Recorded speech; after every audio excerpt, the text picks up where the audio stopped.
আসসালামু আলাইকুম। দেখুন, রাসেল ভাইবার সাপ আমাদের সাটুরিয়া থানার মধ্যেও পাওয়া গেছে। আজ সন্ধ্যার সময় এই সাপটি মারা হয়। দেখুন, একটু টাচ করাতে কেমন কুণ্ডলি পাকাইছে, হ্যাঁ, দড়ির মতো কুণ্ডলি পাখি রয়েছে। মানে এটাকে বোঝা যায় যে একটা ওই গরুর গোবরের মতো এরকম দেখা যায়। দেখছেন দেখছেন কেমন করে রয়েছে। আর যখনই মানুষ দেখে না, তো ফুস করে আর কি মাথা বের করে কামড়ানো আরম্ভ করে।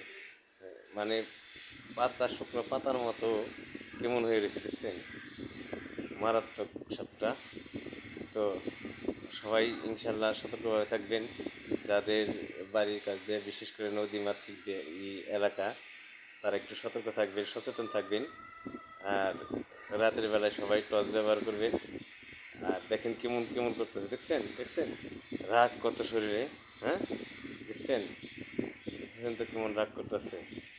আর খুবই বিষধর সাপ, একদম বিষধর। আর